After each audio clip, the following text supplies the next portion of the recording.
Assalamualaikum warahmatullahi wabarakatuh. Nama saya Kristianto. Saya akan mempresentasikan strategi pemberian pakan dalam budidaya lobster mutiara pasca kue lurus dan juvenil. Serangkaian percobaan lobster mutiara dalam sistem berbasis lahan telah memberikan data dasar yang baik pada pertumbuhan dan kelangsungan hidup dari berbagai tahap remaja dengan ukuran 5 gram hingga lobster dewasa yang berukuran lebih dari 1 kilo dan membantu menentukan budidaya yang sesuai. Namun, karena sulitnya mengumpulkan pasca kue lurus, hanya ada sedikit data tentang pertumbuhan dalam tahap kehidupan awal sampai ke fase remaja. Untuk pelaksanaan percobaan, wadah yang digunakan adalah tangki fiberglass persegi panjang dengan panjang 4,6 meter dan lebar 1,8 meter yang dibagi menjadi 16 persegi panjang. Masing-masing berukuran 0,90 meter dikali 0,56 meter. Masing-masing memiliki luas lantai 0,52 meter. Sebelum air laut digunakan, air laut dibersihkan terlebih dahulu dan disaring sebelum masuk ke dalam tangki. Wadah tangki disedot setiap hari untuk dibuang limbahnya dan digosok setiap minggu. Dalam percobaan pertama, 2 perlakuan pemberian pakan diterapkan masing-masing dengan 4 ulangan. Pada malam hari, pakan pelet diberikan dengan jumlah yang sama. Pada perlakuan pertama, pakan diberikan pada saat sore hari, dan untuk perlakuan kedua, pakan diberikan secara terus-menerus selama 12 jam menggunakan automatic belt feeder. Pakan yang digunakan adalah pelet udang dengan jumlah pemberian 19% dari bobot tubuh. Sebagai pakan tambahan, daging remis diberikan dengan jumlah 10% dari bobot tubuh. Wadah dilengkapi dengan pipa yang berlapis dengan jumlah 32, di mana pipa dijadikan sebagai tempat berlindung. Wadah diberikan paranet 70% yang bertujuan untuk membuat wadah pemeliharaan tetap gelap. 152 lobster pasca kue lurus ditebar ke dalam wadah pemeliharaan dengan kepadatan 36,5 meter persegi. Panjang karapas dan bobot lobster dicatat, dan untuk bobot dan kelangsungan hidup lobster dianalisis menggunakan ANOVA Genstat 8. Untuk menghitung pertumbuhan harian, sama dengan bobot rata-rata akhir percobaan dikurangi bobot rata-rata awal percobaan dikali 100 dan dibagi waktu percobaan. Percobaan kedua menggunakan lobster dari yang pertama dengan sistem yang sama. 2 perlakuan dilakukan dengan 6 ulangan dan pakan yang diberikan adalah daging kerang. Pemberian pakan untuk setiap wadah diberikan dengan jumlah yang sama. Untuk perlakuan pertama, pakan diberikan pada sore hari dan untuk perlakuan kedua, pakan diberikan pada pagi hari. Pelet udang digunakan sebagai pakan tambahan yang diberikan pada waktu timbal balik, di mana perlakuan pertama, pelet diberikan pada pagi hari dan pada perlakuan kedua, pelet diberikan pada sore hari. Pakan daging kerang diberikan dengan jumlah 10% dari bobot tubuh dan untuk pakan pelet diberikan dengan rasio 5% dari bobot tubuh. Sebelum pakan diberikan, pakan daging kerang harus dicincang dan pelet harus dihaluskan terlebih dahulu sampai dengan ukuran 500 sampai 1000 mikron. 108 lobster pasca kue lurus ditebar ke dalam wadah percobaan dengan kepadatan 17,3 meter persegi. Untuk kualitas air tetap pada tingkat yang dapat diterima selama percobaan dan tidak ada indikasi penyakit ataupun yang berhubungan dengan masalah kesehatan lainnya. Untuk percobaan pertama, tidak ada perbedaan yang signifikan untuk setiap variabel. Kelangsungan hidup cukup buruk untuk kedua perlakuan dengan hampir 40% lobster mati selama percobaan. Kematian disebabkan karena adanya kanibalisme yang dibuktikan dengan tidak adanya individu yang mati karena sakit.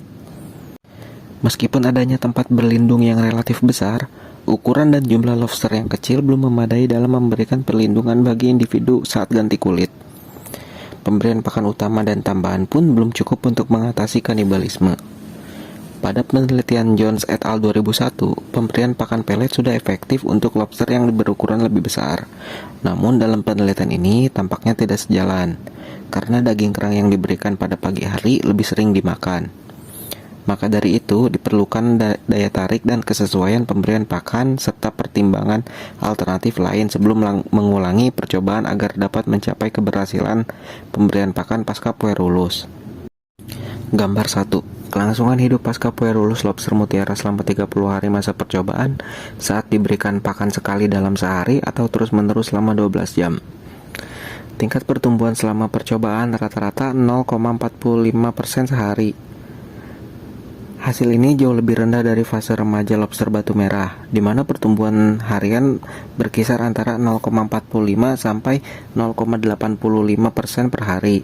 Dan dalam penelitian Smith, pertumbuhan lobster mutiara adalah 0,72% sampai 1,35%.